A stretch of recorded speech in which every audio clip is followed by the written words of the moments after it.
Good afternoon students. बेटे आज मैं आपको भदंत आनंद कौशलायन का संस्कृति पाठ पढ़ा रही हूँ। ठीक है बच्चे, ये संस्कृति निबंध हमें सभ्यता और संस्कृति से जुड़े अनेक जटिल प्रश्नों से टकराने की प्रेरणा देता है। इस निबंध में लेखक ने अनेक उदाहरणों को द्वारा यह बताने का प्रयास किया है कि सभ्यता और संस्कृति किसे कहते हैं। ठीक है, दोनों एक ही वस्तु है अथवा अलग अलग। अब देखिए बेटे, अब है मैं पाठ के आरंभ प्रथम पैराग्राफ। देखो बहुत ध्यान से बुक खोलनी है। कोर्स संस्कृति, ये आपके 10th क्लास। जो शब्द सबसे कम समझ में आते हैं और जिनका उपयोग होता है सबसे अधिक, ऐसे दो शब्द हैं, सभ्यता और संस्कृति। इन दो शब्दों के साथ जब अनेक विशेषण लग जाते हैं, उदाहरण के लिए जैसे भौतिक सभ्यता, भौतिक हमें कैसे, ये विकास से संबंधित कि आज एक चीज विकसित हुई और जो हमें भौतिक संसाधन मिल रहे हैं, टीवी है, फ्रिज है, तरह तरह के मोबाइल हैं, ये है। और आध्यात्मिक सभ्यता क्या है, परमात्मा से संबंधित। तो तब ऐसे बोलने से जब हम कहेंगे भौतिक सभ्यता और आध्यात्मिक सभ्यता, तो तब तो हमें सभ्यता का अर्थ स्पष्ट होने लगता है, परंतु अनेक अलग रूप से उसका क्या अर्थ है, इसी को बताने का प्रयास लेखक ने किया है। तब दोनों शब्दों का जो थोड़ा थोड़ा बहुत अर्थ समझ में आता रहता है, वह भी गलत सलत हो जाता है। मतलब उसमें भी हमें सही नहीं लगता कि सही क्या है। क्या यह एक ही चीज है अथवा दो वस्तुएं? यदि दो हैं तो दोनों में क्या अंतर है?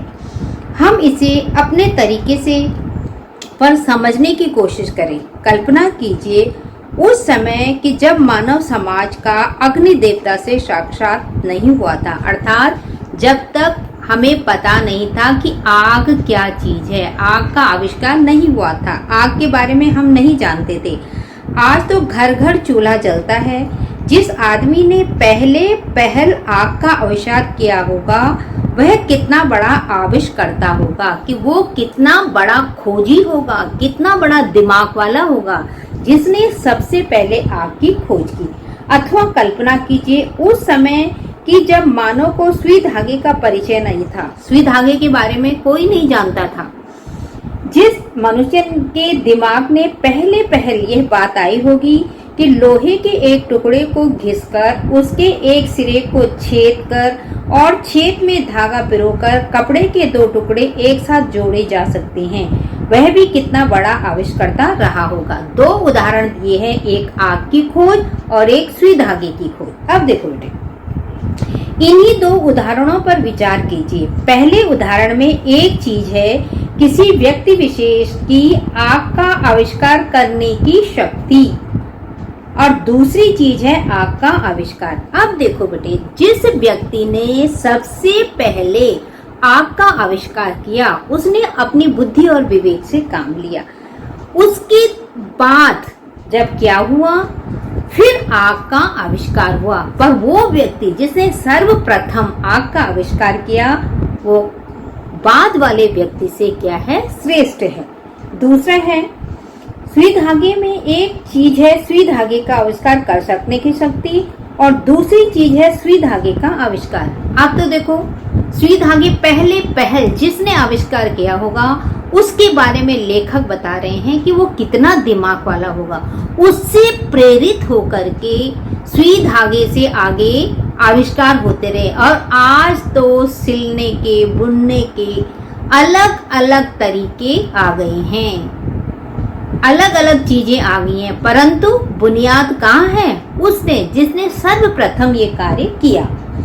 बहुत ध्यान से इस लाइन को अंडरलाइन कर। जिस योग्यता, प्रवृत्ति अथवा प्रेरणा के बल पर आग और सुई धागे का आविष्कार हुआ, वह है व्यक्ति विशेष की संस्कृति। ध्यान रखिए बच्चे, वह है व्यक्ति विशेष की संस्कृति, और उस संस्कृति के द्वारा जो आविष्कार हुआ, जो चीज उसने अपने तथा दूसरों के लिए आविष्कृत की, उसका नाम है सभ्यता।